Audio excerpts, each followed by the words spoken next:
국어는 정말 올바르게만 공부한다면 사실 점수는 따라오는 과목이거든? 사실 요 정도만 해도 고등학교 가서 내가 국어 때문에 어려울 일은 절대 없어. 안녕 스튜디오 S 친구들, 새학기 마음 잡고 새롭게 공부하려고 했는데 벌써 4월 한 달이나 지났어. 너희 이리저리 학원 다니고 새학기라고 친구들 사귀고 그러다가 한 달 금방 갔지? 시간이 진짜 빠르게 갔어. 너무 막막해. 근데 나도 알아.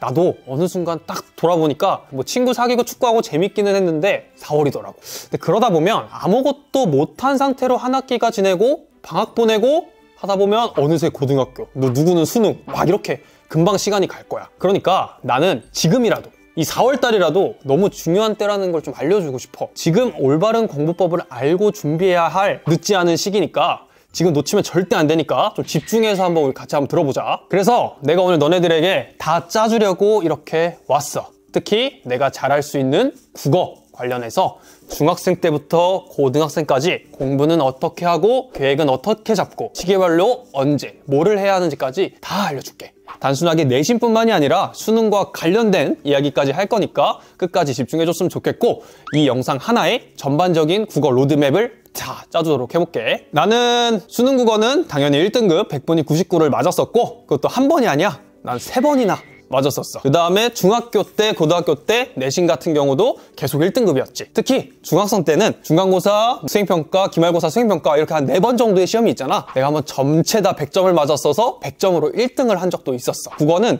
정말 올바르게만 공부한다면 사실 점수는 따라오는 과목이거든? 거기다가 중학교 때 잘해놓으면 고등학교, 그 다음에 수능까지 반드시 이득을 볼 수 있는 과목이니까 이 영상 끝까지 한번 잘 살펴보자. 먼저 중학교 공부부터 한번 얘기를 같이 해보고 싶어. 요새 중학생들인데도 불구하고 수능 국어가 많이 어려워졌기 때문에 중학생 때부터 포커스 자체를 수능 국어를 대비하는 경우가 너무 많아. 실제로 내가 서점을 가서 보니까 예비 중학생, 예비 고등학생을 위한 문제집 이런 것들이 너무 많이 나오더라고. 모르고 있다고? 근데 몰라도 괜찮아. 왜냐면 나는 절대 이것을 추천하지 않거든. 미래에 다가올 공부보다 중학교 때는 중학교 내신 시험을 위한 준비를 정말 잘해야 돼. 왜냐면 독해력, 문해력, 암기력, 사고력을 기를 수 있거든. 이게 정말 중요해. 이 기초부터 잘 쌓아놔야 되거든. 그럼 지금부터 중학교 내신 대비는 어떻게 해야 되는지 내가 한번 알려줄게. 중학교 내신 시험 같은 경우는 무조건 교과서와 담당 선생님의 수업이 가장 중요해. 그래서 나는 실제로 모든 수업에서 선생님이 하시는 질문에 그냥 수업 시간에 막 대답을 할 만큼 아주 적극적으로 수업에 임했었어. 처음에는 반 친구들 앞에서 좀 쑥스럽고 그럴 수 있긴 한데 이런 과정에 익숙해지면 시험 기간에 공부할 때 선생님이 강조하셨던 것이 무엇인지가 자동으로 떠오르는 경우가 진짜 많거든? 그러니까 여러분들이 막 말로 뱉기 힘들더라도 속으로라도 계속 대답하면서 수업을 따라가는 게 일단 좋을 것 같아. 중학교 때 여러분들이 객관식 문제 같은 경우는 그래도 암기하고 공부하면 잘 맞지? 근데 서술형 문제가 우리가 꼭 출제가 되잖아. 이 서술형 문제에 대한 대비하는 방법을 간단하게 말을 해주고 싶은데, 여러분들이 예상을 하는 게 정말 좋아. 이게 무슨 뜻이냐면 나 같은 경우는 서술형이 예를 들어 6문제를 출제한다 그러면은 이 6문제를 혼자 문제를 내봤거든. 그 다음에 시험 한 번은 이 6문제를 전부 맞춘 적이 있었어. 그래서 나랑 같이 공부했던 친구들이 아주 놀라면서 그 문제들을 다 맞췄던 적이 있는데, 이 서술형 같은 경우는 수업 시간 내용을 가지고 여러분들이 한번 실제로 좀 출제해보고 이런 거 내지 않을까? 라는 식으로 예상해보면서 공부하는 게 정말 도움이 많이 될 거야. 또 나만의 특별한 비법이라고 한다면 회독을 정말 많이 했다는 거야. 이 회독이 정말 중요한데, 처음에 1회독 같은 경우는 교과서랑 내가 수업 시간에 필기한 내용으로 일단 진행을 하는 게 제일 중요해. 왜? 내신은 수업 시간이 제일 중요하니까.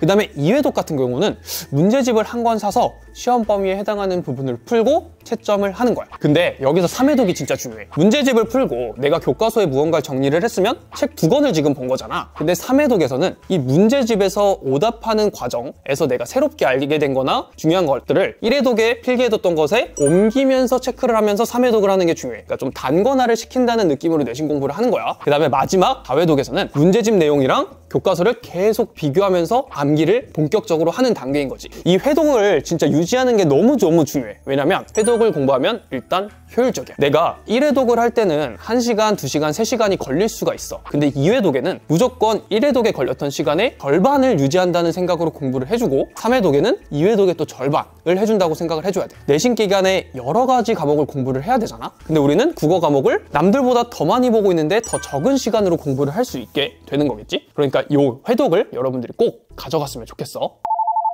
그 다음에 내신 기간 되면 이제 각 학교별로 문제집들도 풀 거고, 학원을 다니는 친구들은 학원에서도 예상 문제집들을 나눠줄 거야. 근데 너무 많은 문제집을 푸는 거는 나는 추천하지 않아. 수능이나 이런 것처럼 내가 많은 문제를 풀어야만 점수가 올라가는 시험이 아니라고 생각하거든, 내신 같은 경우는. 내가 정확히 수업 내용과 이 문제를 연관시키는 게 훨씬 더 중요해. 그러니까 문제집 같은 경우는 정말 주요하게 많은 학생들이 보는 한두 권의 문제집 정도만 참고를 하고, 여러 가지 책의 내용을 교과 내용, 수업 내용과 연결시키면서 여러분들의 언어로 정리하면서 회독을 하는 거를 추천한다는 걸 기억을 해줬으면 좋겠어.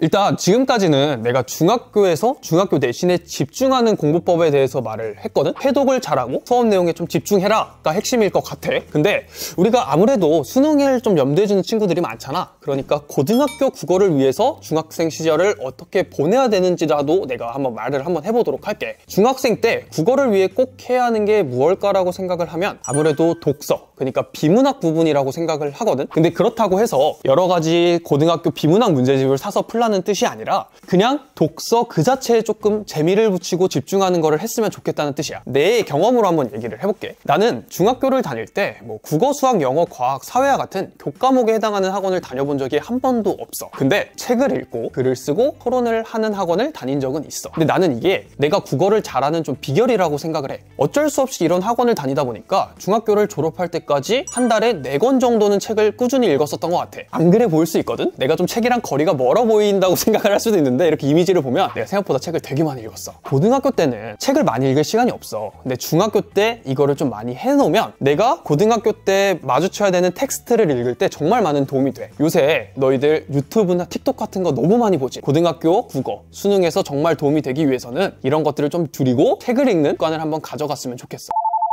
그 다음에 이건 여러분들이 안 해도 되긴 하는 방법인데 내가 좀 좋았다고 느끼는 것 중에 하나야. 나는 초등학교에서 중학교로 올라갈 때까지 한자를 진짜 열심히 공부했었어. 왠지 모르겠어. 그냥 부모님이 시키셨었거든. 그래서 나는 중학교인데도 불구하고 거의 한자 3급까지 딸 정도로 한자를 정말 많이 공부를 했었는데, 이 한자를 공부했던 게 좀 많이 도움이 됐던 것 같아. 한자는 단어들이 굉장히 짧아. 근데 그 단어 짧은 거를 가지고 국어 한 문장을 내가 만들 수가 있어야 되거든. 숨겨진 의미를 찾거나 숨겨진 의미를 통해 한 문장을 만드는 것들을 어떻게 보면 자동적으로 연습을 되게 많이 했던 거지. 실제 고등학교를 가면 국어 단어가 상당수가 한자어야. 내가 한자어를 공부를 해놓으면 이 고등학교 때 처음 보는 단어가 있더라도 이런 한자어 때문에 이렇게 됐겠지 라는 식으로 좀 유추가 가능하거든. 그러니까 여러분들이 시간이 좀 남는다면 한자도 공부를 하는 습관을 들였으면 좋겠고, 그 다음에 중학교 과목에서 한자가 있는 경우가 있잖아. 중국어도 좋아. 그런 경우에 좀 열심히 공부를 하면 앞으로 고등학교에서도 국어 공부를 할 때 정말 마음이 도움이 될 거야. 지금까지 이야기를 들었을 때 어때? 너무 간단하지 않아? 그냥 내신에 집중하고 따로 고등학교 공부하지 않고 그냥 독서하고 내가 하는 공부에 좀 열심히 해라, 요 정도 이야기한 것 같은데, 사실 요 정도만 해도 고등학교 가서 내가 국어 때문에 어려울 일은 절대 없어. 고등학교 국어를 위한 다른 공부를 하는 게 아니라 중학생 공부에 치중하면서 그냥 국어 자체의 능력을 키우는 거에 집중을 했으면 좋겠어. 정리하자면 스스로 책과 친해지고 글과 친해질 수 있도록 공부를 하라는 뜻이야.